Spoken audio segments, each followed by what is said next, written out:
ಪ್ರಕಾರ ಯಾವ ಸಂದರ್ಭದಲ್ಲಿ ನಾವು ಪ್ರಾಥಮಿಕ ಸಾಕ್ಷ್ಯ ಅಲ್ಲದೆ ದ್ವಿತೀಯಕ ಸಾಕ್ಷ್ಯವನ್ನು ಕೊಡಬಹುದು ಅದ್ರ ಬಗ್ಗೆ ನಾವು ವಿಸ್ತಾರವಾಗಿ ನಿನ್ನೆ ಮಾತಾಡಿದ್ವಿ, ವಿಸ್ತಾರವಾಗಿ ನಾವು ಸ್ಟಡಿ ಮಾಡಿದ್ವಿ ಆಯಿತಾ.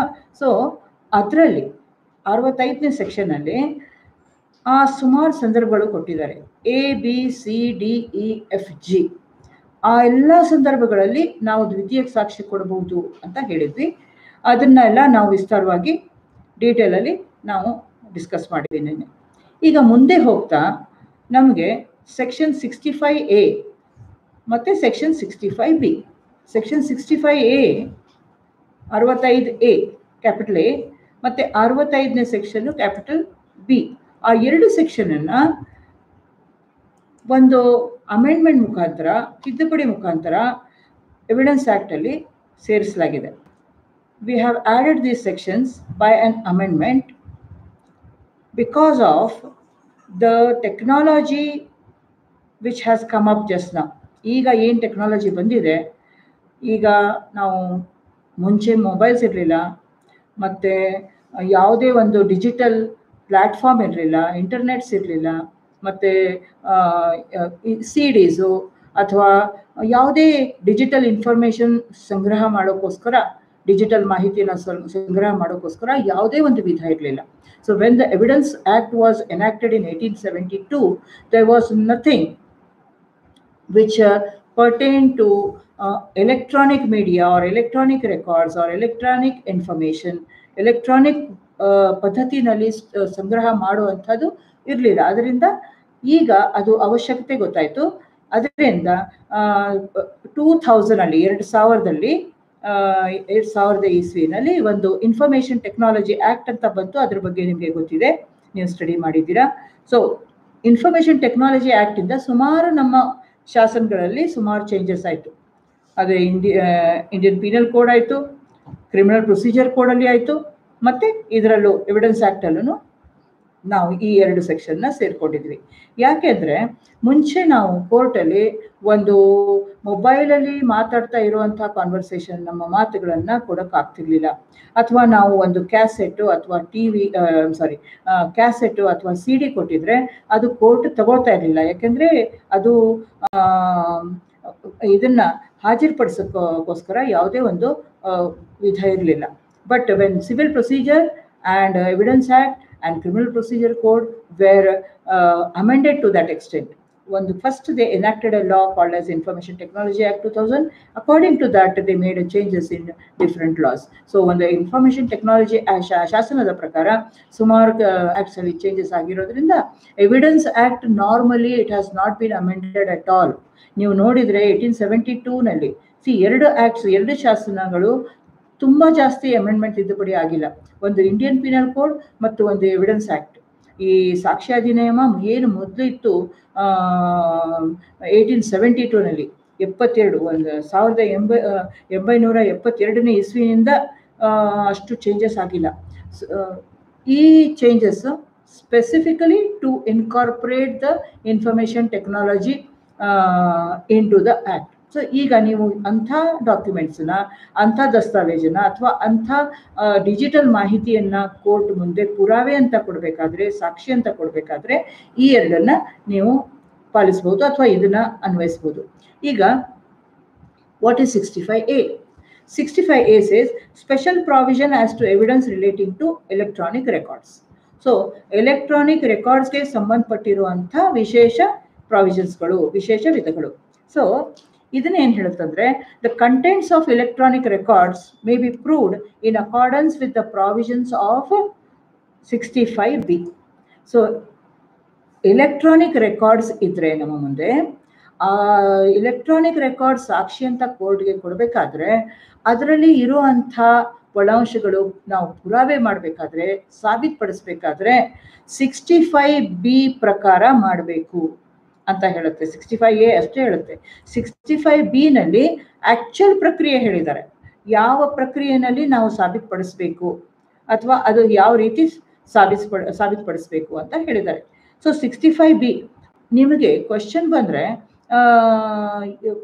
ಈಗ ಡಾಕ್ಯುಮೆಂಟ್ರಿ ಎವಿಡೆನ್ಸ್ ಅಂತ ಹೇಳಿದ್ರೆ ಇದು ಡೀಟೇಲ್ ಅಲ್ಲಿ ಏನು ಬರೆಯೋದು ಬೇಕಾಗಿಲ್ಲ. ನೀವು ಜಸ್ಟ್ ನೀವು ಮೆನ್ಷನ್ ಮಾಡ್ಬೋದು.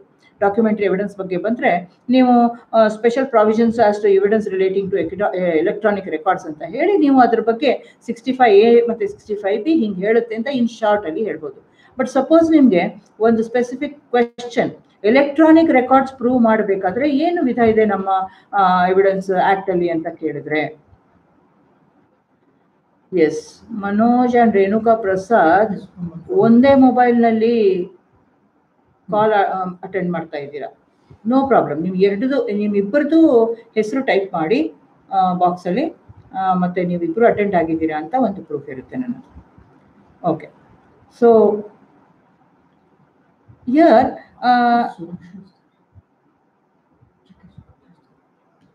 anybody else has any question?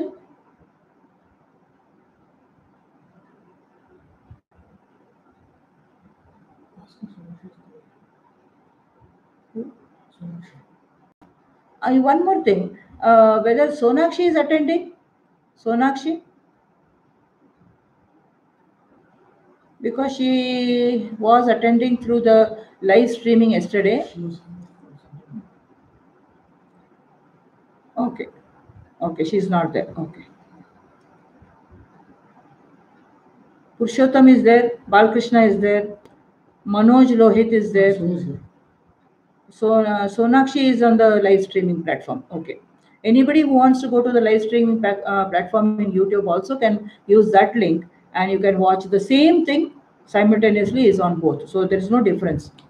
Only there also you can type your answers or your questions there, and I will be seeing that also. So there is no question about it. Okay. So now, okay, Balkrishna, it is solved. Now we'll go to section 65B. Now 65B says admissibility of electronic records. Andre electronic records court ಮುಂದೆ ಹಾಜರು ಪಡಿಸಬಹುದಾ, admissible ಇದೆಯಾ ಅಂತ question ಬಂದಾಗ ಯಾವ ಸಂದರ್ಭದಲ್ಲಿ ಅದು admissible ಮಾಡ್ಬೋದು ಅಥವಾ ಕೋರ್ಟ್ ಮುಂದೆ ಕೊಡ್ಬೋದು ಅಂತ ಹೇಳುತ್ತೆ. So here we are I will first tell you what is there in the section. It says notwithstanding anything contained in this act, ಈ ಆಕ್ಟ್ ಅಲ್ಲಿ ಬೇರೆ ಕಡೆ ಏನಾದರೂ ಇದ್ರೂ ಸಹ this is going to prevail. ಆಯ್ತಾ? Any information contained in an electronic record which is printed on a paper, ಯಾವುದೇ electronic record paper ಮೇಲೆ ಪ್ರಿಂಟ್ ಆಗಿದ್ರೆ and stored, recorded or copied in optical or magnetic media. Optical ದೃಶ್ಯ media, magnet ಮುಖಾಂತರ ಮಾಡಿರುವಂಥ ಯಾವುದೇ ಒಂದು ಪ್ರಕ್ರಿಯೆಯಲ್ಲಿ ಮಾಡಿರುವಂಥ ಮೀಡಿಯಾ, ಅದರಲ್ಲಿ produced by a computer. See, computer can produce optical media which is going to be seen or which is going to be recorded by magnetic means.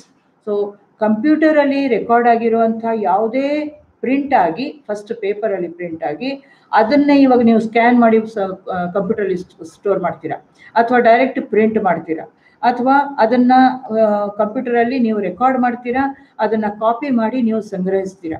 So any on a paper stored, recorded or copied in optical or magnetic media produced by a computer, that is called as computer output. ಇದನ್ನು ನಾವು computer output ಅಂತ ಹೇಳ್ಬೋದು. It shall be deemed to be also a document. So ಅದೇನು ಹೇಳುತ್ತಂದರೆ, ಇಂಥದ್ದು computer output ನೀವು ಕೊಟ್ಟಿದ್ರೆ ಕೋರ್ಟ್ಗೆ, ಅದು ಸಹ ಒಂದು ದಸ್ತಾವೇಜ್ ಅಂತ ಕೋರ್ಟ್ ಗಮನಿಸುತ್ತೆ. ಇಫ್ ದ ಎಸ್ ಹಾಂ ಎಸ್ ಹೌದು, ದರ್ ಇಸ್ ಎ ಕೇಸ್. ಆ ಥರ ಒಂದು ಕೇಸ್ ಇದೆ. ಹೌದು ಹೌದು. ಅದನ್ನು ನಾವು ಏನು ಮಾಡ್ತೀವಿ ಅಂದರೆ, ಪ್ರಾಕ್ಟಿಕಲಿ ಹೇಳ್ತೇನೆ, ಈಗ ನಾವು ಏನು ಮಾಡ್ತೀವಿ ಅಂದರೆ, ಫೋನಲ್ಲಿ ನಾವು ಕೆಲವು ಕಾನ್ವರ್ಸೇಷನ್ಸ್ ಇರುತ್ತೆ, ಅವರು ಮಾತಾಡಿರೋದಿರ್ತಾರೆ. ಸೊ ಅಲ್ಲ, ಇವರು ಕ್ವೆಶನ್ ಕೇಳ್ತಾ ಇದ್ದಾರೆ ಗೌರಿ, ಸೆಲ್ ಫೋನಲ್ಲಿ ರೆಕಾರ್ಡ್ ಆಗಿ ನಾವು CD ನಲ್ಲಿ ತಗೋತೀವಿ, ಆ CD ಮಾತ್ರ ಕೋರ್ಟ್ಗೆ ಕೊಟ್ಟು ಸೆಲ್ ಫೋನ್ ಕೊಟ್ಟಿಲ್ಲ ಅಂದರೆ ಏನಾಗುತ್ತೆ ಅಂತ ಹೇಳ್ತಾ ಇದ್ದಾರೆ, ಕ್ವೆಶನ್ ಕೇಳ್ತಾ ಇದ್ದಾರೆ. ಸೊ ಅದಕ್ಕೆ ಉತ್ತರ ಏನಂದರೆ, ಸಾಮಾನ್ಯವಾಗಿ ಕೋರ್ಟ್ ಏನು ಮಾಡುತ್ತೆ, ಒರಿಜಿನಲಿ ನೋಡಿ, ಇದು ಈ ಸೆಕ್ಷನ್ ಅದಕ್ಕೆ ಅರ್ಥ ಮಾಡ್ಕೋಬೇಕು ನಾವು. ಒರಿಜಿನಲಿ ಎಲ್ಲಿ ಕಂಪ್ಯೂಟರ್ಲಿ ಆಗಿದೆ, ಆ ಕಂಪ್ಯೂಟರ್ ಯಾವುದೇ ರೀತಿಯಿಂದ ಏನೂ ತಿದ್ದುಪಡಿ ಆಗಿಲ್ಲ ಅಥವಾ ಯಾರೂ ಅದಕ್ಕೆ ಟ್ಯಾಂಪರ್ ಮಾಡಿಲ್ಲ, ಅದನ್ನು ಚೇಂಜ್ ಮಾಡಿಲ್ಲ, ಯಾವುದೇ ಒಂದು ಬದಲಾವಣೆ ಆಗಿಲ್ಲ ಅಂತ ಕೋರ್ಟ್ ಗಮನಕ್ಕೆ ಬರಬೇಕು first of all.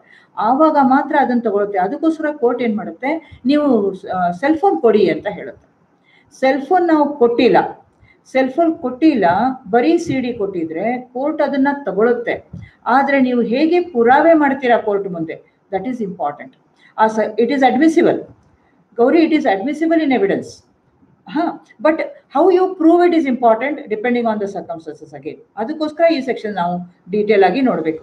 So here, if the computer in relation to the information and computer in question and shall be admissible in any proceedings, ಅದು admissible ಆಗುತ್ತೆ. ನೀವು ಈ ಥರ ಸ್ಟೋರ್ ಆಗಿರೋ ಕಂಪ್ಯೂಟರ್ ಔಟ್ಪುಟ್ ನೀವು ಕೊಟ್ಟಿದ್ರೆ ಯಾವ ರೀತಿ ಅಂತ ಹೇಳೋದಿಲ್ಲ, ಇಲ್ಲಿ ಸಿ ಡಿ ಅಂತ ಹೇಳೋದಿಲ್ಲ, ನಾಳೆ ಇನ್ನೊಂದು ಬೇರೆ ಏನು ಬರ್ಬೋದು. ಈಗ ಮುಂಚೆ ಏನಿತ್ತು, ನಾವು ಇದು ಕೊಡ್ತಾ ಇದ್ವಿ, ಕ್ಯಾಸೆಟ್ಸ್ ಕೊಡ್ತಾ ಇದ್ವಿ, ಆ ಕ್ಯಾಸೆಟ್ ಹೋಯ್ತು, ಈಗ ಸಿ ಡಿಸ್ ಬಂದಿದೆ, ನಾಳೆ ಇನ್ನೊಂದು ಏನಾದರೂ ಬರ್ಬೋದು, ವಿ ಡೋಂಟ್ ನೋ. ಅದಕ್ಕೆ ಅದೇನು ಹೇಳಲ್ಲ. ಅದೇನು ಹೇಳುತ್ತಂದ್ರೆ, ನಾವು ಕೋರ್ಟ್ ಮುಂದೆ ಕೊಟ್ಟರೆ ಅದು ಅಡ್ಮಿಸಿಬಲ್ ಆಗುತ್ತೆ, ತಗೋಬಹುದು, without further proof or production of the original. ನೋಡಿ, ಯಾವುದೇ ಒರಿಜಿನಲ್ ಪ್ರೂಫ್ ಎಲ್ಲಿಂದ ಬಂತು, ಎಲ್ಲಿ ಪ್ರಿಂಟ್ ಆಗಿದ್ದು ಅಂತ ಕೇಳೋದಿಲ್ಲ. ಆ ಕಂಪ್ಯೂಟರ್ ಔಟ್ಪುಟ್ಟೇ ಅದಕ್ಕೆ ಪುರಾವೆ ಅಂತ ತಗೊಳ್ಳೋದು, ಅದೇ ಸಾಕ್ಷ್ಯ, ಅದೇ ನಮ್ಮದು ಡಾಕ್ಯುಮೆಂಟ್ ಅಂತ ತಗೊಳುತ್ತೆ. But as evidence of any contents of the original or of any fact stated therein of which direct evidence would be admissible. ಯಾವ ಸಂದರ್ಭಕ್ಕೆ ನೇರ ಸಾಕ್ಷ್ಯ ಕೊಡಬೇಕು, ನಾವು ಡೈರೆಕ್ಟ್ ಸಾಕ್ಷ್ಯ ಕೊಡಬಹುದು, ಅವೆಲ್ಲ ಸಂದರ್ಭಗಳಲ್ಲಿ ಈ ಕಂಪ್ಯೂಟರ್ ಔಟ್ಪುಟ್ ಹಾಗೆ ತಗೊಳುತ್ತೆ. ಯಾವುದೇ ಪುರಾವೆ ಇಲ್ಲದೆ, ಯಾವುದೇ ಕಂಡೀಷನ್, ಯಾವ ಕಂಡೀಷನಲ್ಲಿ ನಾವು ಡೈರೆಕ್ಟ್ ಎವಿಡೆನ್ಸ್ ಕೊಡ್ತೀವಿ ಅದೇ ಕಂಡೀಷನಲ್ಲಿ ಇದು ತಗೊಳುತ್ತೆ. ಆದರೆ ಅದಕ್ಕೆ ಕೆಲವು ಕಂಡೀಷನ್ಸ್ ಇದೆ. ಏನು ಕಂಡೀಷನ್ಸ್? ಅದು ಸಬ್ ಕ್ಲಾಸ್ 2 ನಲ್ಲಿ ಹೇಳುತ್ತೆ, subject to the conditions in sub clause 2. So ಈ ಸಬ್ ಕ್ಲಾಸ್ 2 ನಲ್ಲಿ ಯಾವ ಕಂಡೀಷನಲ್ಲಿ ಅದು ಒರಿಜಿನಲ್ ಆಗಿ ತಗೊಳುತ್ತೆ ಅಂತಂದ್ರೆ ಏನು, A B C and D 4 conditions ಹೇಳುತ್ತೆ ಸಬ್ ಕ್ಲಾಸ್ 2 ನಲ್ಲಿ. ಅದು ಏನು ಹೇಳುತ್ತೆ ಅಂದ್ರೆ, first of all, in respect of the computer output the conditions will be as follows. Yes, Balkrishna, your question is how the electronic evidence would be stored in the court. Yes, in court also it will be stored in the electronic form only. And when you are giving it to the court, everything will be in the electronic form nowadays. Everything is stored in the electronic form. So there is no question about that. Okay. Then if you are giving some papers, the papers will be there. It will be there in the court. But even then, whatever you give in the form of electronic evidence will be stored in the form of CD. That is why the court asks for another CD. Whenever you give a CD to the court asks for another CD where it can store that information for the purpose of the court. That is a procedure nowadays. Okay. When you come for a practice, you will see all these things and you will be dealing with all these things. That is why it is very important. So, subclause 2 says in, yes, tell me. ಹೌದು, ಅದೇ ಹೇಳ್ತಾ ಇದ್ದೀನಿ. WhatsApp ಟೆಕ್ಸ್ಟೂ ಅಷ್ಟೇನೆ, ಅದನ್ನ ನಾವು ಯಾವುದೇ ರೀತಿಯಲ್ಲಿ tamper ಆಗಿಲ್ಲ ಅಂತ ಅಫ್ಕೋರ್ಸ್ ತಗೊಂಡಿದ್ದಾರೆ. ಸುಮಾರು ಕೇಸಸ್ ಅಲ್ಲಿ ವಾಟ್ಸಪ್ ಟೆಕ್ಸ್ಟ್ ತಗೊಂಡಿದ್ದಾರೆ. ತಕ್ಷಣನೇ ನೀವು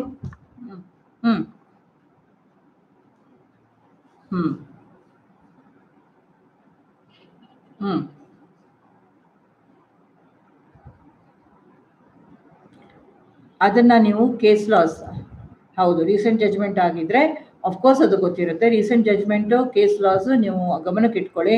ಅದರಲ್ಲಿ ನೀವು ಹೇಳ್ಬೋದು ಇಂಥ ಕೇಸಲ್ಲಿ ಏನು. C, it is not only A observation of the court ಅಂತ ನೋಡಬೇಕು ನೀವು. ಬರೀ ಕೋರ್ಟು ಅದರಲ್ಲಿ ನಿಜವಾಗ್ಲೂ ಅದು ರೇಷೋ ಆಗಿದೆಯಾ ಆ ಕೇಸಲ್ಲಿ, ಅದನ್ನು ನೋಡಬೇಕು. ಸಿ, ಸುಮಾರು ಕೇಸಸಲ್ಲಿ ರೀಸೆಂಟ್ ಜಜ್ಮೆಂಟ್ಸ್ ಸುಮಾರಾಗಿದೆ. Supreme court has said that it can be taken, ತಗೋಬಹುದು ಅಂತಾನೇ ಇದೆ, ತಗೋಬಹುದು. ಆಯ್ತಾ? Then the computer output containing the information was produced by the computer during the period over which the computer was used regularly. ಅಂದ್ರೆ ಯಾವ period ಅಲ್ಲಿ ಆ computer ನಿಯಮಿತವಾಗಿ ಯೂಸಲ್ಲಿತ್ತು, ಉಪಯೋಗದಲ್ಲಿತ್ತು, ಆ ಕಂಪ್ಯೂಟರ್ ಅಲ್ಲಿ ಮಾಹಿತಿಯನ್ನ ಸಂಗ್ರಹಿಸಿ ಅದನ್ನ ಪ್ರಕ್ರಿಯೆಗೊಳಿಸಿ ಅದನ್ನ ಇಟ್ಕೊಂಡಿದ್ರು.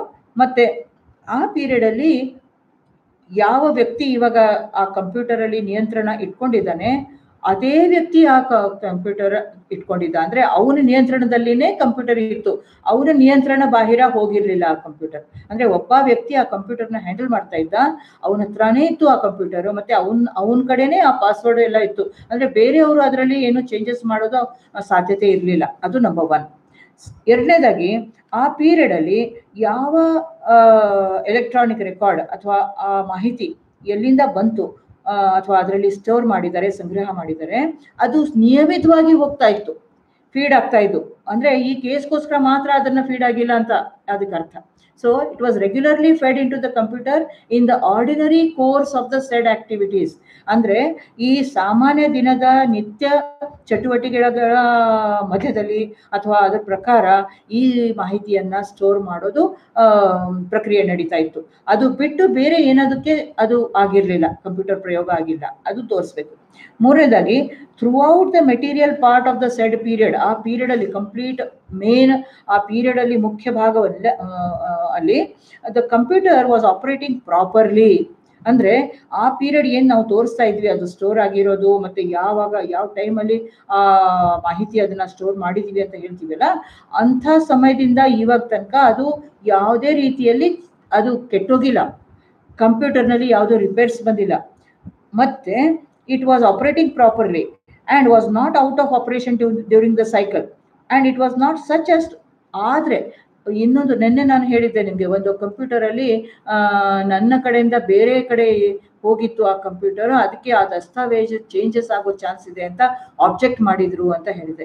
ನೋಡಿ, ಆವಾಗ ಕೋರ್ಟ್ ಏನ್ ಹೇಳ್ತು ಅಂದ್ರೆ, ಈವನ್ ಬೇರೆ ಕಡೆ ಹೋಗಿದ್ರು ಅಥವಾ ಬೇರೆ ಅದು ಕೆಟ್ಟೋಗಿತ್ತು ಒಂದು ಸಮಯಕ್ಕೆ ಅಂದ್ರೂ ಆ ಏನು ಅದರದ್ದು ರಿಪೇರ್ ಮಾಡಿದ್ದಾರೆ, ಅದರಿಂದ ಮುಂಚೆ ಇರುವಂತ ಇನ್ಫಾರ್ಮೇಶನ್ ಅಳಿಸೋಗಿಲ್ಲ ಅಂತ ಪ್ರೂಫ್ ಮಾಡಬೇಕು. ಸೊ ಅವರು ಬ್ಯಾಕಪ್ ತಗೊಂಡಿರ್ಬೋದು, ಅಥವಾ ಯಾವುದೇ ರೀತಿಯಲ್ಲಿ ಅದು ಮೊದಲು ಇರುವಂತ ಇನ್ಫಾರ್ಮೇಶನ್ಗೆ ಏನೂ ತೊಂದರೆ ಆಗದೆ ಇರ್ಬೋದು. ಅದು ಆಗಿಲ್ಲ ಅಂತ ಹೇಳಕ್ಕೆ ನೀವು ಪುರಾವೆ ಕೊಡಬೇಕು. Then fourth one is the information contained in the electronic record reproduces or is derived from such information fed into the computer in the ordinary course of the said activities. ಅಂದ್ರೆ ಸಾಮಾನ್ಯವಾಗಿ ನಿಮ್ಮ ನಿತ್ಯ ಏನು ಚಟುವಟಿಕೆಗಳ ಇತ್ತು ಅದ್ರೊಳಗೇನೆ ಈ ಸಾಮಾನ್ಯವಾಗಿ ಮಾಹಿತಿ ಫೀಡ್ ಆಗಿದೆ. ಸ್ಪೆಷಲ್ ಆಗಿ ನೀವು ಇದಕ್ಕೋಸ್ಕರ ಅಂತ ನೀವು ಅದು ಫೀಡ್ ಆಗಿಲ್ಲ.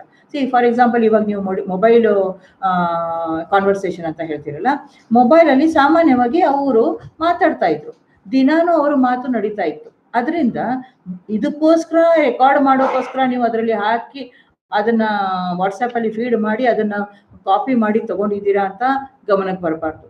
ಸಾಮಾನ್ಯವಾಗಿ ಮಾಡಿದ್ದೀವಿ ಅಂದ್ರೆ there is a series of conversation, it is part of the conversation and it is not tampered with. Expert can tell you if it has been tampered with.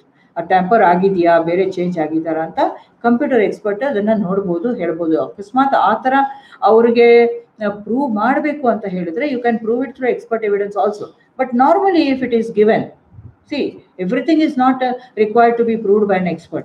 So if it is normally the device is given or the CD is given, it is admissible just as any ordinary document ಅಂತ ಹೇಳುತ್ತೆ. So ಈ conditions ಇರುವಾಗ ಆ computer ಅದು ತಗೋಬಹುದು. ಮೂರನೇ clause ಏನ್ ಹೇಳುತ್ತಂದ್ರೆ, the function of storing or processing information for the purpose of any activities regularly carried on was regularly performed ಅಂತ ಹೇಳಬೇಕಾದ್ರೆ, ಇವಾಗ ನಾವು ಹೇಳ್ತೀವಲ್ಲ ನಿಯಮಿತವಾಗಿ ಪರ್ಫಾರ್ಮ್ ಆಗ್ತಾ ಇತ್ತು ಅಂತ ಹೇಳಬೇಕಾದ್ರೆ ಹೇಗೆ ಕಂಡುಹಿಡಿಯೋದು ಅಂದ್ರೆ, by A combination of computers operating over that period. ಈಗ ಆಫೀಸಲ್ಲಿ ಏನಾಗುತ್ತೆ, ಒಂದೇ ಕಂಪ್ಯೂಟರ್ ಇರೋದಿಲ್ಲ, ಸುಮಾರು ಕಂಪ್ಯೂಟರ್ಸ್ ಇರುತ್ತೆ, ಎಲ್ಲ ಸರಿ. ಫಾರ್ ಎಕ್ಸಾಂಪಲ್, ಈವನ್ ಬ್ಯಾಂಕ್ ಅಲ್ಲಿ ಎಲ್ಲ ಕಂಪ್ಯೂಟರ್ಸ್ ಲಿಂಕ್ ಇರುತ್ತೆ. ಈಗ ಒಬ್ರು ಒಂದು ಕಡೆ ಓಪನ್ ಮಾಡಿದ್ರೆ ಅದೇ ಮಾಹಿತಿ ಇನ್ನೊಂದು ಕಂಪ್ಯೂಟರ್ ಅಲ್ಲಿ ಇನ್ನೊಬ್ರು ಓಪನ್ ಮಾಡ್ಬೋದು. ಸೊ ಆವಾಗ ಎಲ್ಲ ಕಂಪ್ಯೂಟರ್ಸ್ಗಳು ಅಲ್ಲಿ ಇರುವಂತ ಎಲ್ಲ ಒಂದೇ ಇದರಲ್ಲಿ ಆಪರೇಟ್ ಆಗ್ತಾ ಇರುತ್ತೆ. So combination of computers operating over that period or by different computers operating in succession over that period. ಇವತ್ತು ಕೆಲವು ಕಂಪ್ಯೂಟರ್ಸ್ ಯೂಸ್ ಮಾಡಿದ್ದೀವಿ, ನಾಳೆ ಆ ಕಂಪ್ಯೂಟರ್ ಸ್ಟಾಪ್ ಮಾಡಿ ಕ್ಲೋಸ್ ಮಾಡಿ ಇನ್ನೊಂದು 4-5 ಕಂಪ್ಯೂಟರ್ಸ್ ಓಪನ್ ಮಾಡಿದ್ದೀವಿ. ಈ ಕಂಪ್ಯೂಟರ್ಗೆ ಸ್ವಲ್ಪ ಕಡಿಮೆ ಆಯಿತು ಬ್ಯಾಟ್ರಿ ಚಾರ್ಜ್ ಅಂತ ಹೇಳ್ಬಿಟ್ಟು ಅದು ಕ್ಲೋಸ್ ಮಾಡಿ ಬೇರೆ ಕಂಪ್ಯೂಟರ್ಸ್ ಓಪನ್ ಮಾಡಿದ್ರು ಕೂಡ ಸೇಮ್ ಇನ್ಫಾರ್ಮೇಶನ್, ನಿಯಮಿತ ಚಟುವಟಿಕೆಗಳು, ರೆಗ್ಯುಲರ್ ಆಕ್ಟಿವಿಟೀಸ್ ಮತ್ತೆ by different combination of computers operating in succession over that period. ಆ ಪೀರಿಯಡ್ ಅಲ್ಲಿ ಇನ್ ಸಕ್ಸೆಷನ್ ಅಂದ್ರೆ ಒಂದಾದ್ಮೇಲೆ ಒಂದು. ಇವಾಗ ಒಂದು ಗ್ರೂಪ್ ಆಫ್ ಕಂಪ್ಯೂಟರ್ಸ್ ಒಂದ್ ಕಡೆ ಆಪರೇಟ್ ಆಗಿದೆ, ಅದನ್ನ ಕ್ಲೋಸ್ ಡೌನ್ ಮಾಡ್ತಾರೆ, ಇನ್ನೊಂದು group of computers successfully operate ಆಗುತ್ತೆ. ಈ ಮೂರನ್ನು ಸೇರಿಸಿ ಏನ್ ಮಾಹಿತಿ ಇದೆ ಅದು ಒಂದೇ ಮಾಹಿತಿ ಅಂತ ತಿಳ್ಕೋಬೇಕು. In any other manner involving the successful operation of that period in whatever order, ಯಾವುದೇ ಕ್ರಮದಲ್ಲಿ ಇರಬಹುದು. ಕಂಪ್ಯೂಟರ್ಸ್ ಒಂದು ಕ್ರಮದಲ್ಲಿ ಆಪರೇಟ್ ಮಾಡ್ತಾ ಇದ್ದಾರೆ, ಫಸ್ಟ್ ಕೊಟ್ಟಿರೋ ಮಾಹಿತಿ ಆಮೇಲೆ ಬಂದಿದೆ ಅಂತ ಕೊಟ್ಟು ನೋಡೋದಿಲ್ಲ. What ever was the information, all the computers used for that purpose during that period shall be treated for this purpose of the section as constituting a single computer, and references to a computer shall be construed accordingly. So ಅದಕ್ಕೆ ಇಲ್ಲಿ computer output ಅಂತ ಮೇಲೆ ಏನ್ ಹೇಳಿದ್ದಾರೆ ಅದನ್ನ explain ಮಾಡಿದ್ದಾರೆ ಇಲ್ಲಿ, but explanation ಅಂತ ಹೇಳಿಲ್ಲ ಅವ್ರು ಏನ್ ಹೇಳ್ತಾರೆ, ಸಬ್ ಕ್ಲಾಸ್ 3 ನಲ್ಲಿ ಸಕ್ಸೆಷನ್ ಆಫ್ ಕಂಪ್ಯೂಟರ್ಸ್ ಎಲ್ಲ ಒಟ್ಟಿಗೆ ವರ್ಕ್ ಮಾಡ್ತಾ ಇದ್ರು ಕೂಡ, ಅಥವಾ ಸಕ್ಸೆಷನ್ ಕಾಂಬಿನೇಷನ್ ಆಫ್ ಕಂಪ್ಯೂಟರ್ಸ್ ಎಲ್ಲ ಸೇರಿ ಒಂದೊಂದು ಕಾಂಬಿನೇಷನ್ ಆಫ್ ಕಂಪ್ಯೂಟರ್ಸ್ 4-5 ಸೇರಿ ಒಂದು ಗುಂಪು ಕಂಪ್ಯೂಟರ್ಸ್ ಇವತ್ತು ಅಪ್ಲೈ ಆಗುತ್ತೆ, ಅಥವಾ ಸಾಯಂಕಾಲ ಒಂದು ಬೇರೆ ಕಾಂಬಿನೇಷನ್ ನೀವು ಆಪರೇಟ್ ಮಾಡ್ತೀರಾ, ಇನ್ನೊಂದು ದಿನ ಒಂದು ವಾರದ್ದು ಪೂರ್ತಿ ಮಾಹಿತಿ ಇದೆ ನಿಮ್ಗೆ. ಇವಾಗ ಕಂಪ್ಲೀಟ್ ಅಕೌಂಟ್ ಡ್ಯೂರಿಂಗ್ ಆ ವ್ಯಕ್ತಿಯ ಅಕೌಂಟ್ ಡೈಲಿ ಆಪರೇಟ್ ಆಗ್ತಾ ಇದೆ, ಫುಲ್ 1 ವೀಕ್ದು ಅಕೌಂಟ್ ತೋರಿಸ್ಬೇಕು, ಅದು ಬೇರೆ ಬೇರೆ ಕಂಪ್ಯೂಟರ್ಸ್ ಯೂಸ್ ಮಾಡಿದ್ದಾರೆ. ಆದ್ರೂ ಅದೇನು ಔಟ್ಪುಟ್ ನೀವು ಕೊಡ್ತಿರಲ್ಲ ಅದು ಒಂದೇ ಕಂಪ್ಯೂಟರ್ ಇಂದ ಮಾಡಿದೀವಿ ಅಂತಾನೆ ಕೋರ್ಟ್ ಗಮನಿಸುತ್ತೆ. ಇಂಡಿವಿಜುವಲ್ ಕಂಪ್ಯೂಟರ್ನ ಗಮನಿಸಲ್ಲ, ಔಟ್ಪುಟ್ ನ ಗಮನಿಸುತ್ತೆ. That is the meaning. All the computers shall be constituted as one computer, single computer. ಮತ್ತೆ ಸಬ್ ಕ್ಲಾಸ್ 4 ಏನ್ ಹೇಳ್ತಾರೆ ಅಂದ್ರೆ, in any proceedings where it is desired to give a statement in virtue of this section. ಈಗ ನೋಡಿ, ಈಗ ನೀವು court ಮುಂದೆ ಒಂದು ದಾಖಲೆ ಕೊಡ್ತೀರಾ, ಒಂದು ದಸ್ತಾವೇಜ್ ಕೊಡ್ತೀರಾ, ಅದರಲ್ಲಿ ನೀವು ಕಂಪ್ಯೂಟರ್ ಅಲ್ಲಿ ಸ್ಟೋರ್ ಆಗಿರುವಂತ ಮಾಹಿತಿಯನ್ನ ಸಾಕ್ಷ್ಯವಂತ ಕೊಡ್ತೀರಾ.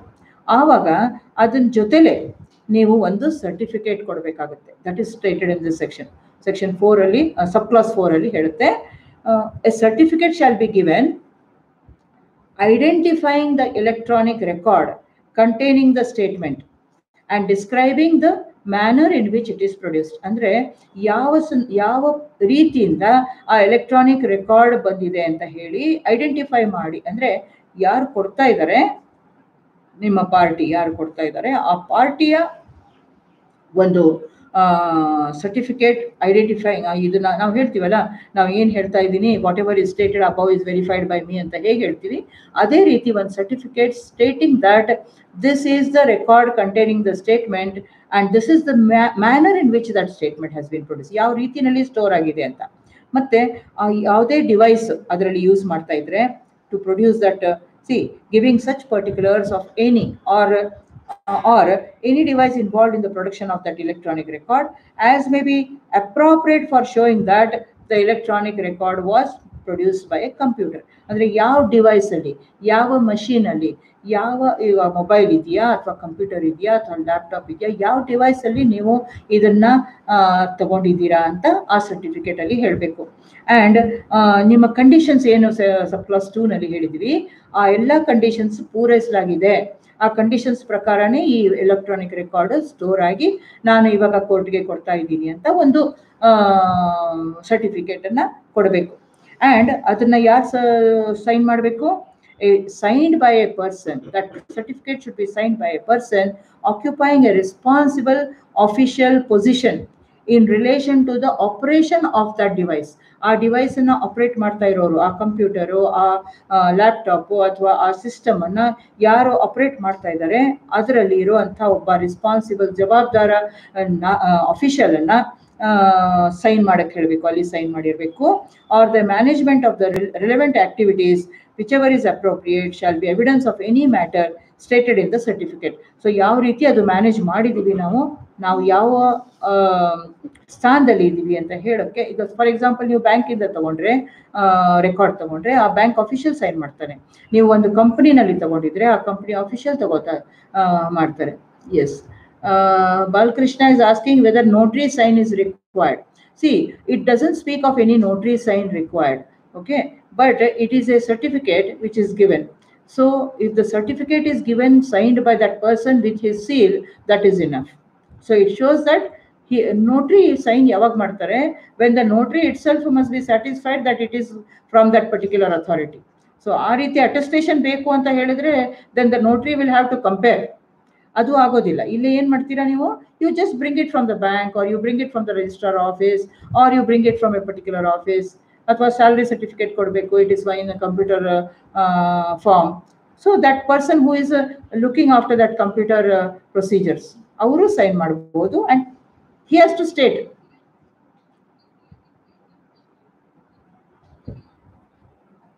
Then yes, if it is doing with a mobile which it is in your whole of your own possession, it has not gone out of your possession, you need to give an affidavit stating that along with the certificate stating that it is in my possession and I have not we have done that several times. So the party needs to give an affidavit saying that it is in only in my possession and this has been operated only by me. So ashtidre saku. So that will be given by the person who is giving this. They have incorporated in the act because there are so many other instances where you can get the things. So it may be from some office where that person party ge ಏನು ಗೊತ್ತಿಲ್ಲ, ಎಲ್ಲಿಂದ ಬಂದಿದೆ, ಯಾರು sign ಯಾರ ಕೈಯಲ್ಲಿ ಆ computer ಇದೆ ಅಂತಾನೆ ಗೊತ್ತಿಲ್ಲ.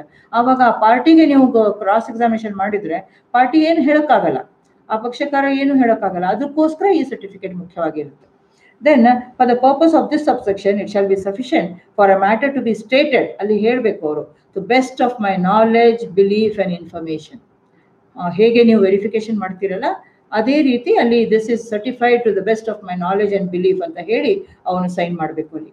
For the purpose of this section, information shall be taken to be supplied to a computer if it is supplied by or through any appropriate form, and whether it is supplied directly or by means of any appropriate equipment, with or without human intervention ಅಂತ ಹೇಳುತ್ತೆ. ಅಂದ್ರೆ ಅರ್ಥ ಏನು ಅಂದ್ರೆ ಕನ್ನಡದಲ್ಲಿ ಹೇಳಬೇಕಾದ್ರೆ ಈ ಕಂಪ್ಯೂಟರ್ಗೆ ಮಾಹಿತಿ ಸಪ್ಲೈ ಮಾಡಿದೀವಿ ಅಂದ್ರೆ ಅರ್ಥ ಏನು, ಆ ವ್ಯಕ್ತಿ ಸ್ವಂತವಾಗಿ ಸಪ್ಲೈ ಮಾಡಿರ್ಬಹುದು, ಡಿಕ್ಟೇಟ್ ಮಾಡಿರ್ಬಹುದು, ಅಥವಾ ಬೇರೆ ಯಾವುದೇ ಅಪ್ರಾಪ್ರಿಯೇಟ್ ಯಾವುದೇ ಒಂದು ಕ್ರಮದಲ್ಲಿ ಅದು ಹೋಗಿರ್ಬೋದು. ಫಾರ್ ಎಕ್ಸಾಂಪಲ್ ಅದು ಬೇರೆ ಡಾಕ್ಯುಮೆಂಟ್ ಇಂದ ಕಾಪಿ ಮಾಡಿರ್ಬೇಕು, ಅಥವಾ ಯಾವುದೇ ಇಕ್ವಿಪ್ಮೆಂಟ್ ಅಂದ್ರೆ ಯಾವುದೇ ಸಾಮಾನು ಮುಖಾಂತರ ಅದನ್ನ ಅದರಲ್ಲಿ ಸೇರಿಸಿರ್ಬೋದು, ನಿಮ್ಮ ಪೆನ್ ಡ್ರೈವ್ ಇಂದ ಹೋಗಿರ್ಬೋದು, ಯಾವುದೇ ಒಂದು ಬೇರೆ ವಸ್ತುವಿಂದ ಅದು ಆ ಕಂಪ್ಯೂಟರ್ಗೆ ಹೋಗಿರ್ಬೋದು. ಅದನ್ನ information supplied to the computer ಅಂತ ನಾವು ಕಂಡುಹಿಡಿಯಬಹುದು.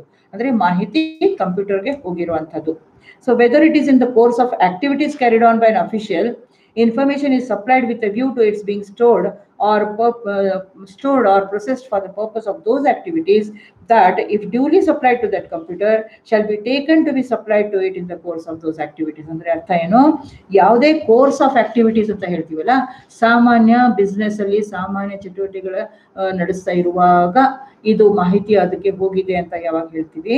ಸೊ ಯಾವುದೇ ಮಾಹಿತಿ ಅದಕ್ಕೆ ಆ ಕಂಪ್ಯೂಟರ್ ಅಲ್ಲಿ ಇದ್ರೆ ಅದು ಸಾಮಾನ್ಯವಾಗಿ ನಿತ್ಯ ಚಟುವಟಿಕೆಗಳಲ್ಲಿ ನಿಯಮಿತವಾಗಿ ಬಂದಿದೆ ಅಂತಾನೆ ಅರ್ಥ ಆಗುತ್ತೆ. A computer output shall be taken to have been produced by a computer, whether it was produced by it directly or with or without human intervention by means of any appropriate equipment. So ಬೇರೆ ಯಾವುದೇ equipment ಮುಖಾಂತರ computer ಅಲ್ಲಿ ಹೋಗಿದೆಯೋ, ಅಥವಾ direct ಆ computer ಅಲ್ಲಿ type ಆಗಿದೆಯೋ, ಅಥವಾ computer ಅಲ್ಲಿನೇ ನೀವು ಹೊಸ ಡಾಕ್ಯುಮೆಂಟ್ ರೆಡಿ ಮಾಡಿದ್ದೀರಾ ಮತ್ತೆ ಬೇರೆ ಕಂಪ್ಯೂಟರ್ಗೆ ಕಳಿಸಿದ್ದೀರಾ, ಅದು ಸಾಮಾನ್ಯವಾಗಿ ಆ ಕಂಪ್ಯೂಟರ್ ಅಲ್ಲಿ ಸ್ಟೋರ್ಡ್ ಇನ್ಫಾರ್ಮೇಶನ್ ಆ ಡೆಫಿನೇಷನ್ ಅಲ್ಲಿ ಆ ವ್ಯಾಖ್ಯಾನಲ್ಲಿ ಬರುತ್ತೆ. ಇದಕ್ಕೆ ಒಂದು ವಿವರ ಏನು ಕೊಟ್ಟಿದ್ದಾರೆ ಅಂದ್ರೆ, any reference to information being derived from other information shall be a reference to its being derived by calculation, comparison or any other process. ಅಂದ್ರೆ ಇಲ್ಲಿ ನಾವು ಹೇಳುವಾಗ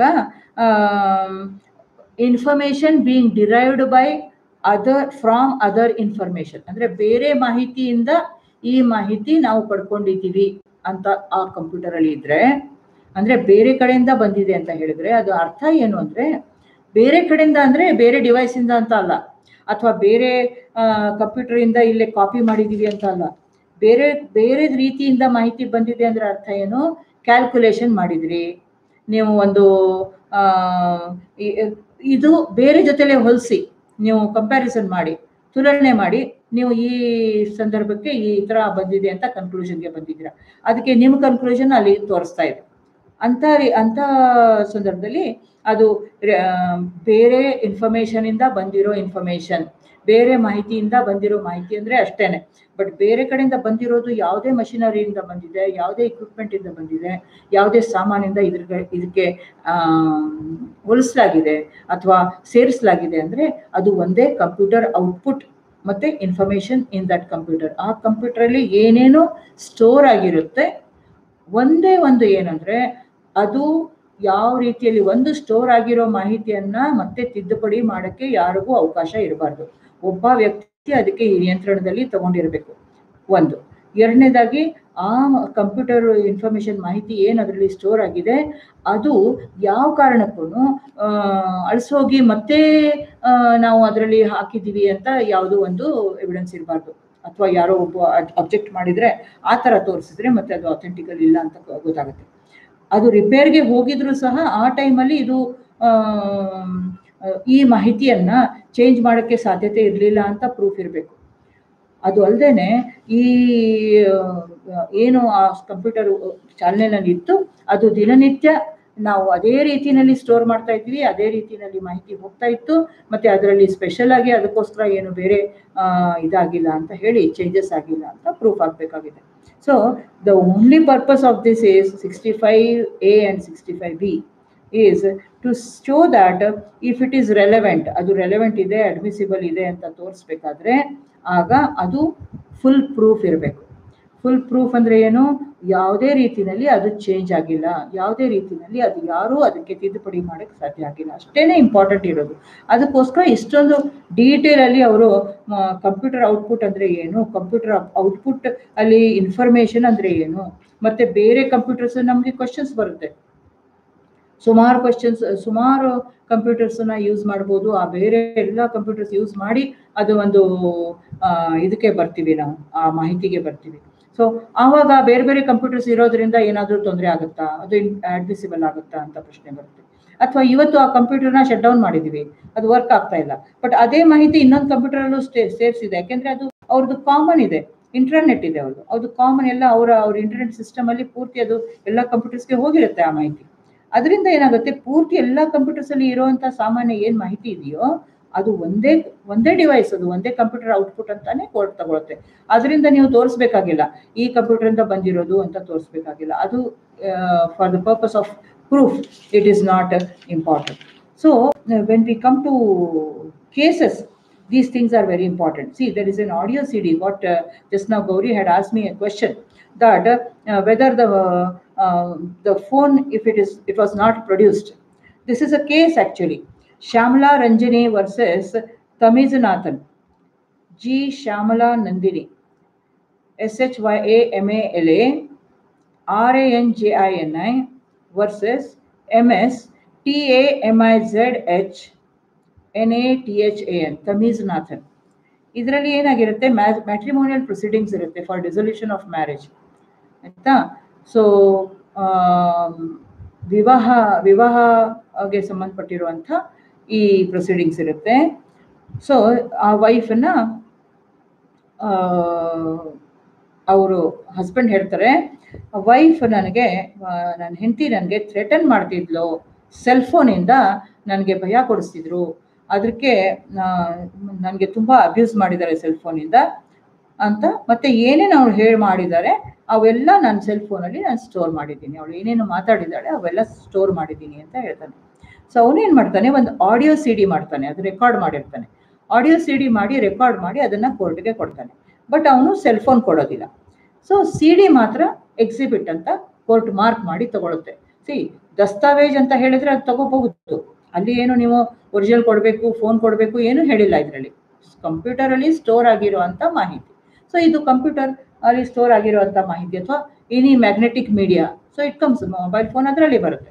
ಸೊ ಆ ಮೀಡಿಯಾನಲ್ಲಿ ಸ್ಟೋರ್ ಆಗಿರುವಂಥ ಮಾಹಿತಿ ಅಂತ ತಗೊಳ್ತಾರೆ. ವೈಫ್ ಏನು ಹೇಳ್ತಾಳೆ, ಇದು ನಾನು ಹೇಳಿರುವಂಥ ಮಾತಲ್ಲ, ಇವನು ಫ್ಯಾಬ್ರಿಕೇಟ್ ಮಾಡಿದ್ದಾನೆ, ಚೇಂಜ್ ಮಾಡ್ಕೊಂಡಿದ್ದಾನೆ ಅಂತ ಹೇಳ್ತಾಳೆ. ಅವಳು ನಾನು ಹೇಳಿರೋ ಮಾತನ್ನ ಕಾನ್ವರ್ಸೇಷನ್ನ ನನ್ನ ಮಾತನ್ನ ಅವನು ಚೇಂಜ್ ಮಾಡಿಕೊಂಡಿದ್ದಾರೆ, ಅದು ಒರಿಜಿನಲ್ ಅಂತ ತಗೋಬಾರ್ದು. ಮತ್ತೆ ಆ ಥರ ನಿಜ ಅಂತ ಹೇಳಬೇಕಾದ್ರೆ ಅವಳು ಮೊಬೈಲ್ ಕೊಡ್ಲಿ ಅವರು ಅಂತ ಹೇಳ್ತಾರೆ. But here court as the CD to be marked as an exhibit subject to the condition that whenever it was played opportunity for cross examination should be given to the wife. Court ಏನು ಹೇಳ್ತಾರೆ, ಹೌದು ಅದು ತಗೊಳ್ತೀವಿ, ಪುರಾವೆ ಅಂತ ತಗೊಳ್ಳೋದಿಲ್ಲ, ಅದನ್ನ ಸಾಕ್ಷಿ ಅಂತ ತಗೊಳ್ತೀವಿ, ಅದನ್ನ ಪ್ರೂವ್ ಮಾಡೋದು ನಿಮ್ಮಲ್ಲಿ ಇದೆ, ನೀವು ಆಬ್ಜೆಕ್ಟ್ ಮಾಡ್ತಾ ಇದ್ದೀರಾ ಅದು ನಿಜ ಇಲ್ಲ ಅಂತ, ನಿಮಗೆ ಒಂದು ಪಾಟಿ ಸವಾಲ್ ಮಾಡೋಕ್ಕೆ, ಕ್ರಾಸ್ ಎಕ್ಸಾಮಿನೇಷನ್ ಮರು ವಿಚಾರಣೆ ಮಾಡೋಕ್ಕೆ ಅಥವಾ ನಿಮಗೆ ಕ್ರಾಸ್ ಎಕ್ಸಾಮಿನೇಷನ್ ಮಾಡೋಕ್ಕೆ ನಾವು ಒಂದು ಅವಕಾಶ ಕೊಡ್ತೀವಿ. ಕ್ರಾಸ್ ಎಕ್ಸಾಮಿನೇಷನಲ್ಲಿ ನೀವು ಪ್ರೂವ್ ಮಾಡಿ ಅದು ಸುಳ್ಳು ಅಂತ ಹೇಳ್ತಾರೆ. So it is not inadmissible, that is very important. So ಅದನ್ನು ಆ ಸಾಕ್ಷ್ಯವನ್ನು ಕೊಡಬಹುದು. ದೆನ್ ಇನ್ನೊಂದು ಕ್ವೆಶನ್ ಏನಂದರೆ ವಿಡಿಯೋ ಕಾನ್ಫರೆನ್ಸಿಂಗ್.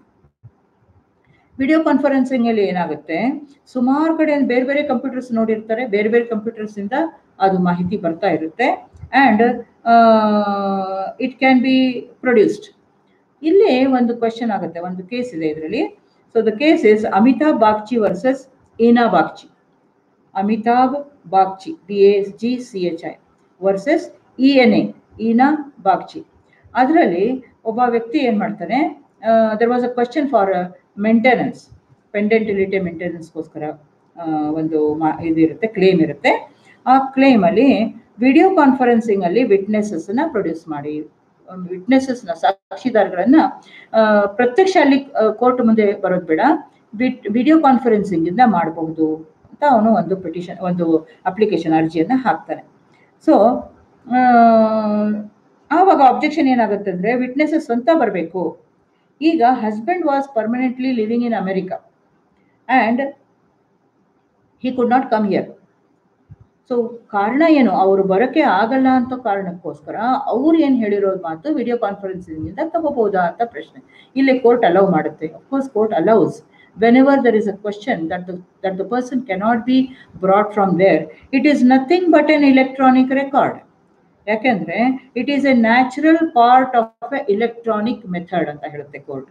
ಅಂದರೆ ನೈಸರ್ಗಿಕವಾಗಿ ಇಲೆಕ್ಟ್ರಾನಿಕ್ ಪ್ರಕ್ರಿಯೆಯಿಂದ ನಾವು ಮಾಡ್ತಾ ಇರೋದ್ರಿಂದ ಇದು 65B ಪ್ರಕಾರ ನಾವು ಅದನ್ನು ಮಾಡ್ಬೋದು, ಅಲೌ ಮಾಡ್ಬೋದು ಅಂತ ವಿಡಿಯೋ ಕಾನ್ಫರೆನ್ಸಿಂಗ್ಗೆ ಅಲೌ ಆಗುತ್ತೆ. ಸೊ ಈ ರೀತಿ ನಾವು ರೆಕಾರ್ಡ್ ಮಾಡಬೇಕಾದ್ರೆ, ಯಾವುದೇ ರೆಕಾರ್ಡ್ ಮಾಡಿದರೆ for purpose of the 65B it can be produced.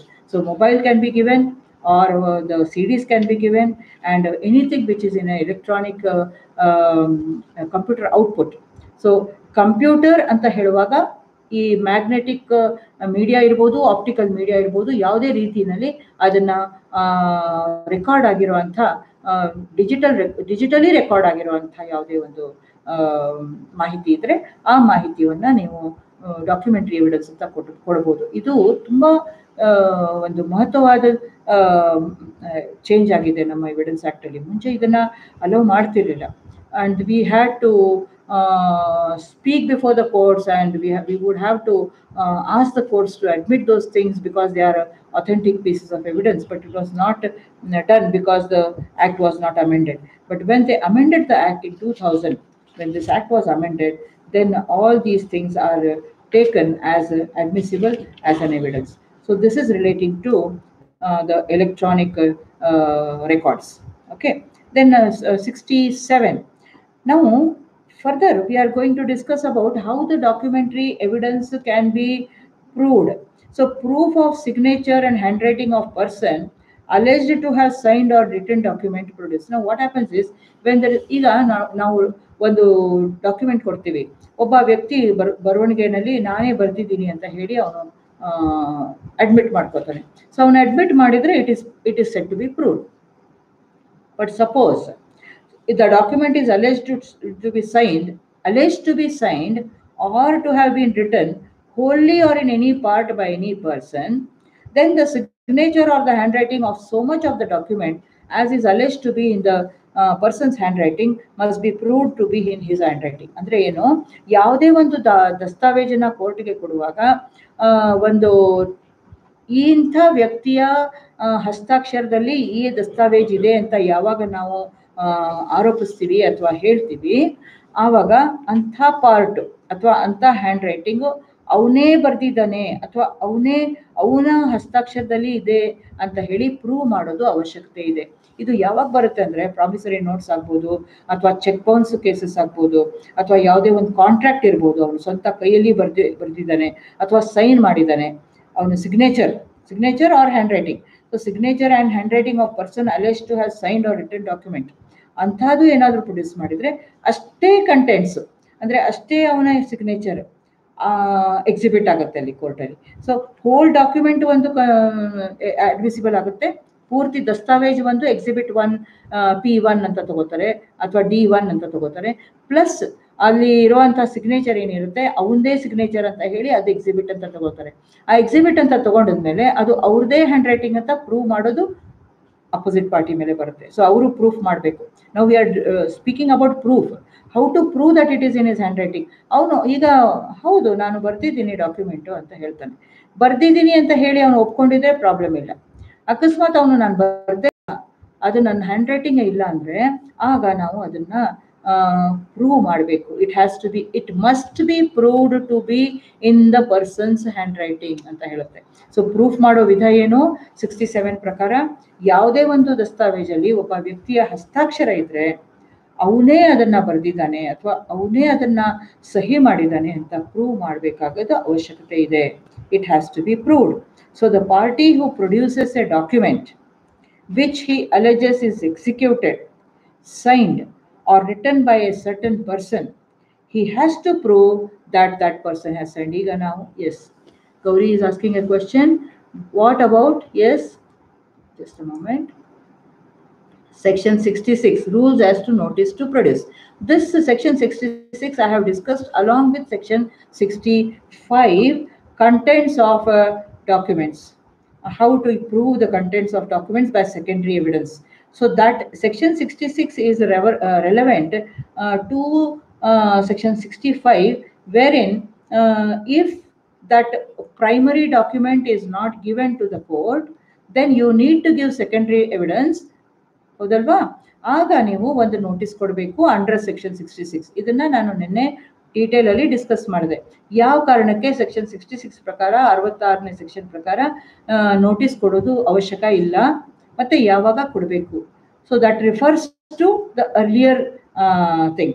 So this see after 65 there was 66. Normally ಈ ಎವಿಡೆನ್ಸ್ ಆಕ್ಟ್ ಅಲ್ಲಿ ಹಾಗೆ ಇತ್ತು. ಬಟ್ ಆ ಮಧ್ಯದಲ್ಲಿ ಈ ಎರಡು 65A ಮತ್ತು 65B ಸೇರಿಸಿರೋದ್ರಿಂದ ಈ ಕ್ವಶನ್ ಬಂದಿದೆ. ಈಗ ನಿಮ್ಮ ಕ್ವಶನ್ ಏನು?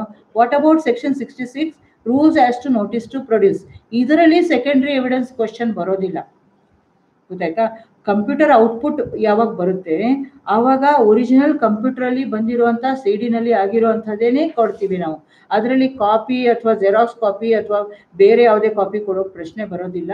ಅದರಿಂದ ನೋಟಿಸ್ ಟು ಪ್ರೊಡ್ಯೂಸ್ ಏನಿದೆ ಅದು ಇದರಲ್ಲಿ ಬರಲ್ಲ. ಬಟ್ ಒಂದು ಬರುತ್ತೆ, ನೋಟಿಸ್ ಟು ಪ್ರೊಡ್ಯೂಸ್ ಯಾವಾಗ ಆಗುತ್ತೆ? ಈಗ ನಿಮಗೆ ಒರಿಜಿನಲ್ ಡಾಕ್ಯುಮೆಂಟ್ ಬೇಕು, ಅದು ಅವ್ರ ಕಂಪ್ಯೂಟರಲ್ಲಿ ಸ್ಟೋರ್ ಆಗಿದೆ, ಅವ್ರ ಹತ್ರ ಆ ಸಿಡಿ ಇದೆ, ಆಯ್ತಾ?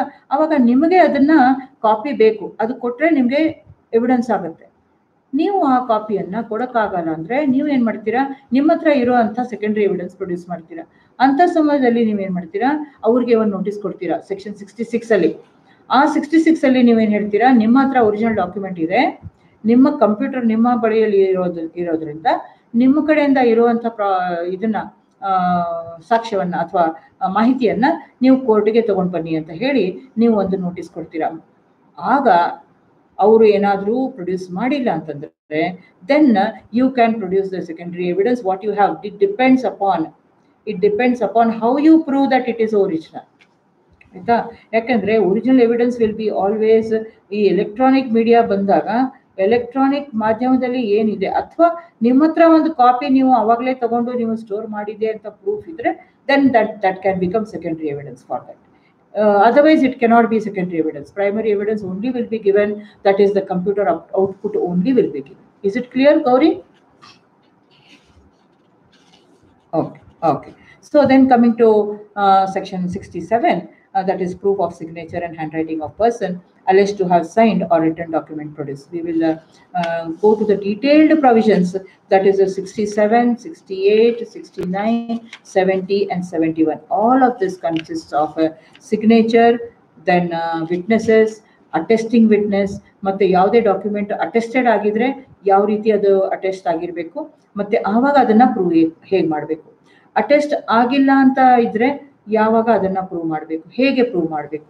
ಸಿ ಫಾರ್ ಎಕ್ಸಾಂಪಲ್, ಈಗ ಕೆಲವು ಡಾಕ್ಯುಮೆಂಟ್ಸ್ ಕೆಲವು ದಸ್ತಾವೇಜುಗಳು ಏನಾಗುತ್ತೆ, ಕಂಪಲ್ಸರಿಲಿ ಅದು ಅಟೆಸ್ಟ್ ಆಗಲೇಬೇಕು ಅಂತ ಇರುತ್ತೆ. ಫಾರ್ ಎಕ್ಸಾಂಪಲ್ ವಿಲ್ ಮಾಡಬೇಕಾದ್ರೆ, ಈಗ ವಿಲ್ ಇದ್ರೆ ಕಂಪಲ್ಸರಿಲಿ ಅದರಲ್ಲಿ 3 ವಿಟ್ನೆಸಸ್ ಅಟೆಸ್ಟ್ ಮಾಡಿರ್ಲೇಬೇಕು. ಸೊ 3 ವಿಟ್ನೆಸಸ್ ಅಟೆಸ್ಟ್ ಮಾಡಿದ್ರೆ, ಅಟೆಸ್ಟ್ ಅಂದ್ರೆ ಏನು, attesting we have studied about that in transfer of property act. So attestation ಅಂದ್ರೆ ಏನು, ಅದ್ರದ್ದು ನೀವು ವ್ಯಾಖ್ಯಾನ ನೋಡಿದ್ದೀರಾ. ಸೊ ಅಟೆಸ್ಟ್ ಅಂದ್ರೆ ಏನು, ಅದನ್ನ ಎಕ್ಸಿಕ್ಯೂಟ್ ಆಗಿರೋದು, ಆ ಡಾಕ್ಯುಮೆಂಟ್ ಎಕ್ಸಿಕ್ಯೂಟ್ ಆಗಿರೋದು ಅವರು ನೋಡಿದ್ದಾರೆ, ಅಥವಾ ಅವರು ಮುಂದೆನೆ ಅವರು ಸಹಿ ಮಾಡಿದ್ದಾರೆ ಎಕ್ಸಿಕ್ಯೂಟ್ ಮಾಡಿರೋರು, ಆ ಡಾಕ್ಯುಮೆಂಟ್ ಬರೆದಿರೋರು, ಅಥವಾ ಅವ್ರಿಗೆ ಹೇಳಿದ್ದಾರೆ ನಾನೇ ಇದನ್ನ ಬರೆದಿದ್ದೀನಿ ಅಂತ ಹೇಳಿ ಅದನ್ನ ಕೇಳ್ಬಿಟ್ಟು ಇವರು ಸಿಗ್ನೇಚರ್ ಹಾಕ್ತಾರೆ. ಅಟೆಸ್ಟ್ ಮಾಡುವಂತ ಸಾಕ್ಷಿದಾರ್ಗೆ ಆದ್ರೆ ಆ ದಸ್ತಾವೇಜಲ್ಲಿ ಏನಿದೆ ಅಂತ ಮಾಹಿತಿ ಇರಬಹುದು, ಇಲ್ಲದೆ ಇರಬಹುದು. ಆದ್ರೆ ಆ ದಸ್ತಾವೇಜ್ ಮುನೇನೆ ಮಾಡಿದ್ದಾನೆ, ಇವರೇ ಅದನ್ನ ಎಕ್ಸಿಕ್ಯೂಟ್ ಮಾಡಿದ್ದಾರೆ ಅಂತ ಹೇಳಕ್ಕೆ ಅಟೆಸ್ಟೇಷನ್ ಇರುತ್ತೆ. ಸೊ ಹೌದು, ಪ್ರಮಾಣೀಕರಿಸುವುದು.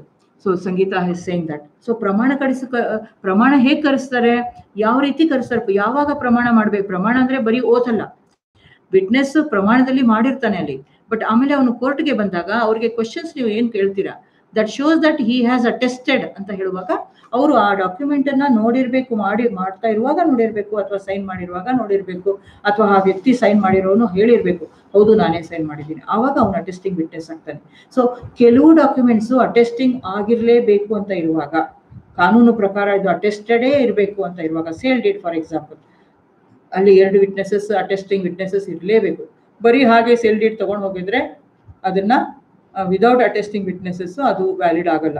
ಸೊ ಅಂಥ ಕಾನೂನು ಪ್ರಕಾರ ಲೀಗಲಿ ಅಟೆಸ್ಟೆಡ್ ಇರೋವಂಥ ಡಾಕ್ಯುಮೆಂಟ್ಸ್ಗೆ ನೀವು ಅಟೆಸ್ಟಿಂಗ್ ವಿಟ್ನೆಸಸ್ ಮುಖಾಂತರ ಪ್ರೂವ್ ಮಾಡಬೇಕಾ. ಮತ್ತೆ ಅಟೆಸ್ಟಿಂಗ್ ವಿಟ್ನೆಸ್ ಬಂದು ಅವನು ಹೊಸ್ಟೈಲ್ ಆಗ್ಬಿಟ್ಟ, ಅಥವಾ ಇಲ್ಲ ನನಗೆ ಜ್ಞಾಪಕ ಇಲ್ಲ ಅಂತ ಹೇಳ್ದ ಅಂದ್ರೆ ಏನ್ ಮಾಡಬೇಕು, ಅಥವಾ ಆ ಅಟೆಸ್ಟಿಂಗ್ ವಿಟ್ನೆಸ್ ಸತ್ತೋಗಿದ್ದಾನೆ, ಅಥವಾ ಅವನು ಎಲ್ಲೋ ದೂರ ಇದ್ದಾನೆ, ಅವನು ಕೋರ್ಟ್ ಮುಂದೆ ಬರೋಕ್ಕೆ ಸಾಧ್ಯತೆ ಇಲ್ಲ. Suppose the witness is not found, he is dead, then how is it proved? So first section 67 says that proof of signature and handwriting of a person alleged to have signed or written the document has to be in his handwriting and it has to be proved. So much of the part of that handwriting has to be proved. It is a general provision speaking of that. But then again further 67A speaks of digital signature. Who will prove it?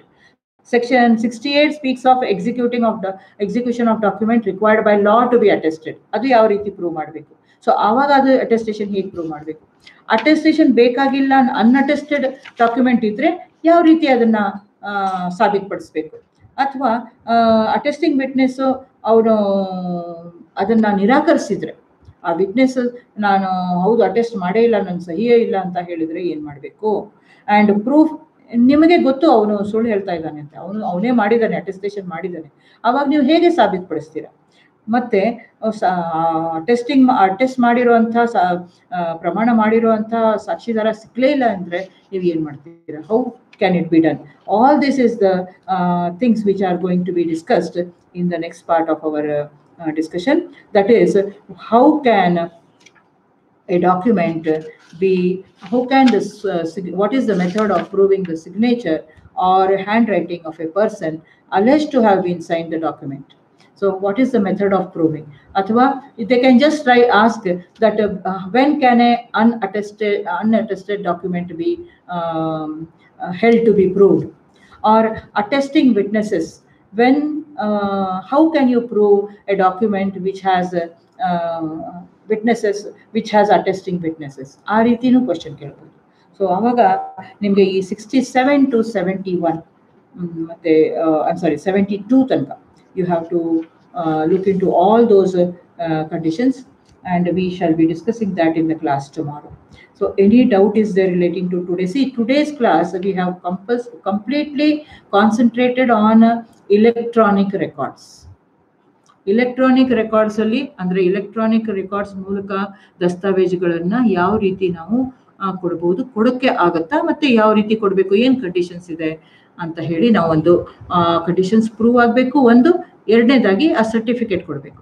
ಆ certificate ಯಾರು ಕೊಡಬೇಕು, ಯಾವ ರೀತಿಯಲ್ಲಿ ಕೊಡಬೇಕು, ಇಷ್ಟು ನೀವು correct ಆಗಿ ಬರೆದಿದ್ರೆ that is your answer for the admissibility of electronic records. It has been asked in the exams, I think so.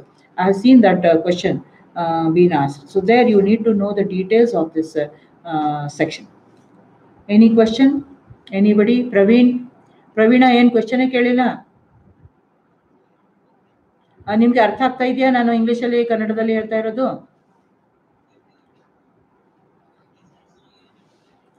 ಆಯ್ತು ಆಯ್ತು. ಇವಾಗ ಕೊಟ್ಟಿರೋದು ಬರ್ದಿದ್ದೀರಾ? ಹೌದು. Okay okay. ಸೊ ಶ್ಯಾಮ್ಲಾ ರಂಜನಿದು ಒಂದು ಹೇಳಿದ್ದೆ, ಅದು ಮೊಬೈಲ್ ಇದ್ರ ಬಗ್ಗೆ ಇತ್ತು. ಮೊಬೈಲ್ ಫೋನ್ ಕೊಡಲಿಲ್ಲ, ಮತ್ತೆ ಮೊಬೈಲ್ ಫೋನ್ ಇಲ್ಲದೆ CD ಕೊಟ್ಟಿದ್ದಾರೆ, ಅದ್ರ ಬಗ್ಗೆ ಇತ್ತು ಅದು ಶ್ಯಾಮ್ಲಾ ರಂಜನಿ. ಆದರೆ ಅದು ತಗೊಂಡಿದ್ದಾರೆ ಕೋರ್ಟ್, ಅಡ್ಮಿಸಿಬಲ್ ಅಂತ ಹೇಳಿದ್ದಾರೆ. Then we discussed about Amitabh Bagchi case. Amitabh ಬಾಗ್ಚಿನಲ್ಲಿ ವಿಡಿಯೋ ಕಾನ್ಫರೆನ್ಸಿಂಗ್ ಕೇಳ್ತಾರೆ. So video conferencing also is allowed. CD whether it is allowed ಅಂತ ಹೇಳಿದ್ವಿ. CDನೂ ಅಲೌ ಆಗುತ್ತೆ, ವಿಡಿಯೋ ಕಾನ್ಫರೆನ್ಸಿಂಗ್ ಅಲೌ ಆಗುತ್ತೆ ಅಂತ ಈ 2 ಕೇಸಸ್ ನಾವು ಡಿಸ್ಕಸ್ ಮಾಡಿದ್ವಿ. ಕ್ಲಿಯರ್ ಆಗಿದೆಯಲ್ಲ? ಸೊ ನೀವು ಆನ್ಸರ್ಸ್ ಬರೀಬಹುದು. ನೀವು ಆನ್ಸರ್ಸ್ ಬರೆಯೋಕ್ಕೆ ಸ್ಟಾರ್ಟ್ ಮಾಡಿ. ಎಕ್ಸಾಮ್ ಪೇಪರ್ಸ್ ನೋಡಿಬಿಟ್ಟು ನೀವು ಕ್ವೆಶನ್ಸ್ ಆನ್ಸರ್ ಬರೆಯೋಕ್ಕೆ ಸ್ಟಾರ್ಟ್ ಮಾಡಿ. ನಿಮಗೆ ನಮ್ಮ ಹೆಲ್ಪ್ ಬೇಕಂದ್ರೆ ನೀವು ಬರ್ದಿರೋ ಆನ್ಸರ್ಸನ್ನು ನೀವು ಇದರಲ್ಲಿ ಕ್ಲಾಸ್ ರೂಮಲ್ಲಿ ಫಾರ್ ಮೈ ರೆಫರೆನ್ಸ್ ಕೊಟ್ಟಿದ್ರೆ ಅದನ್ನು ನಾನು ಏನಾದರೂ ಸೇರಿಸ್ಬೇಕಾ ಏನು ಅಂತ ನಿಮಗೆ ಗೈಡ್ ಮಾಡ್ಬೋದು. ನಿಮಗೆ ಗೈಡೆನ್ಸ್ ಬೇಕಂದರೆ, ನಿಮಗೆ ಕರೆಕ್ಟಾಗಿ ನೀವು ಅರ್ಥ ಆಗಿದೆ ಅಂತ ಹೇಳಿದ್ರೆ, ಫಾರ್ ಎಕ್ಸಾಂಪಲ್ ಈಗ ಕನ್ನಡ ಬರೆಯೋರಿಗೆ ಕನ್ನಡ ಮೆಟೀರಿಯಲ್ ತುಂಬ ಕಡಿಮೆ ಇದೆ. ಅದರಿಂದ ನಾನು ಏನು ಮಾಡ್ತಾ ಇದ್ದೀನಿ, ಇಂಗ್ಲೀಷಲ್ಲಿ ಮಾತಾಡ್ತಾ ಇರುವಾಗ, ಇಂಗ್ಲೀಷಲ್ಲಿ ಹೇಳ್ತಾ ಇರುವಾಗ ಅದು ಟ್ರಾನ್ಸ್ಲೇಟ್ ಮಾಡಿ ಹೇಳ್ತಾ ಇದ್ದೀನಿ. ಟ್ರಾನ್ಸ್ಲೇಟು ಹೇಗೆ ಮಾಡ್ತಾ ಇದ್ದೀನಿ ಅಂದರೆ, ನಾನು ಬರೀ ಪ್ಯೂರ್ ಕನ್ನಡನಲ್ಲಿ ಮಾಡ್ತಾ ಇಲ್ಲ, ನಾನು ಎರಡೂ ಸೇರಿಸಿ ಮಾಡ್ತಾ ಇದ್ದೀನಿ. ಯಾಕೆ ಅಂದರೆ ನಿಮಗೆ ಎರಡೂ ಗೊತ್ತಾಗಬೇಕು. ಸೊ ಅದರಿಂದ ನೀವು ಬರವಣಿಗೆನಲ್ಲಿ ಬರೆಯುವಾಗ ನಿಮಗೆ ಹೆಲ್ಪ್ ಆಗುತ್ತೆ, ಖಂಡಿತ ನಿಮಗೆ ಸಹಾಯ ಆಗುತ್ತೆ. ಯಾಕಂದರೆ ನಾನು ಕೀವರ್ಡ್ಸನ್ನ ಏನು ಹೇಳ್ತಾ ಇದ್ದೀನಿ ಅದು ನಿಮಗೆ ಅರ್ಥ ಆಗುತ್ತೆ. ಸೊ ಅದರಿಂದ ಯಾವುದೂ ನಿಮಗೆ ಇಶ್ಯೂ ಆಗಬಾರ್ದು, ತೊಂದರೆ ಆಗಬಾರ್ದು ಅಂತ ಯೋಚನೆಯಿಂದ ಇದನ್ನು ನಾವು ಮಾಡ್ತಾ ಇದ್ವಿ ಕ್ಲಾಸಸ್. ಸೊ ಆ್ಯಕ್ಟಿವ್ ಆಗಿ ಬನ್ನಿ, ಕರೆಕ್ಟ್ ಟೈಮ್ಗೆ ಬನ್ನಿ. ಆಮೇಲೆ ನಾವು 45 ಮಿನಿಟ್ಸ್ ತಗೋತಾ ಇದ್ದೀವಿ. 45 ಮಿನಿಟ್ಸಿಂದ ನಿಮ್ಮ ಒಂದು ಟಾಪಿಕನ್ನು ನಾವು ಕವರ್ ಮಾಡ್ತೀವಿ, ಅದನ್ನು ಮಿಸ್ ಮಾಡಬೇಡಿ. ಮತ್ತು ನಿಮ್ಮ ಅಟೆಂಡೆನ್ಸು ನಾವು ಎಲ್ಲನೂ ರೆಕಾರ್ಡ್ ಮಾಡಿ ಇದನ್ನು ಕಾಪಿ ತಗೊಂಡು ನಾನು ಕಾಲೇಜ್ಗೆ ಕೊಡ್ತಾ ಇದ್ದೀನಿ. ಅದರಿಂದ ನಿಮ್ಗೆ ಯಾವ ಬೇಕಾದರೂ ನೀವು ಅಟೆಂಡ್ ಮಾಡಿದ್ದೀರಾ ಅಂತ ಅದ್ರ ಬಗ್ಗೆ ತೊಂದರೆ ಇರಲ್ಲ. ಸೊ ಈ ರೆಕಾರ್ಡ್ಸ್ ಇರುತ್ತೆ. ಸೊ ಅದರಿಂದ ನಿಮ್ಮ ಅಟೆಂಡೆನ್ಸ್ನೂ ಪ್ರಾಬ್ಲಮ್ ಬರೋಲ್ಲ, ಮತ್ತು ನೀವು ನಿಮ್ಮ ಎಕ್ಸಾಮ್ ದೃಷ್ಟಿಯಿಂದನೂ ನೀವು ಪ್ರಿಪೇರ್ಡ್ ಆಗಿರ್ತೀರ. ಎಲ್ಲ ಸ್ಟೂಡೆಂಟ್ಸನ್ನು ಸರಿಯಾಗಿ ನೀವು ಡಿಸ್ಕಸ್ ಮಾಡಿ, ಯಾವುದು ಅರ್ಥ ಆಗಲಿಲ್ಲ ಅಂದರೆ ಡಿಸ್ಕಸ್ ಮಾಡಿ ಕೇಳಿಕೊಂಡು you can bring back the questions to. Okay.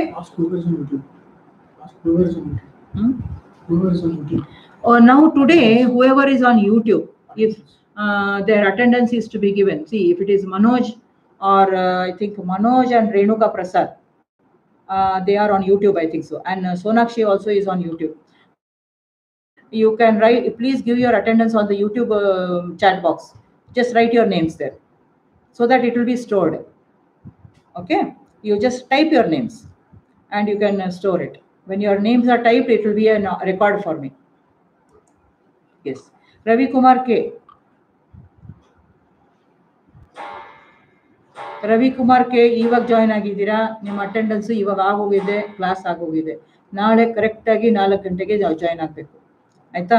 Class ರೂಮಲ್ಲಿ ನಡೆಯುತ್ತೆ, ನಮ್ಮ ಕಾಲೇಜಲ್ಲಿ ನಡೆಯುತ್ತೆ. ಇಲ್ಲಿ ನಿಮಗೆ ನೀವು ಬರೀ ನೀವು ಕೇಳಲಿಲ್ಲ ಅಂದರೆ ನೀವು ಬಂದು ಏನು ಪ್ರಯೋಜನ ಇಲ್ಲ. ಸೊ ಅದಕ್ಕೆ ನೀವು ಕ್ಲಾಸ್ಗೆ ಬರಬೇಕು. ನಾನು ಹೇಳಿರೋ ಕ್ಲಾಸಸ್ಸು ಏನು ಚರ್ಚೆ ಮಾಡ್ತೀವಿ ಆ ಚರ್ಚೆ ನೀವು ಅರ್ಥ ಮಾಡಿಕೊಂಡು ಅದಕ್ಕೆ ಉಪಯೋಗಿಸ್ಬೇಕು ಅಂತ ನಾನು ಅಂದ್ಕೊಂಡಿದ್ದೀನಿ. Okay. Thank you so much students for joining. Thank you very much, and we shall meet tomorrow at the same time at 4 o'clock. Thank you.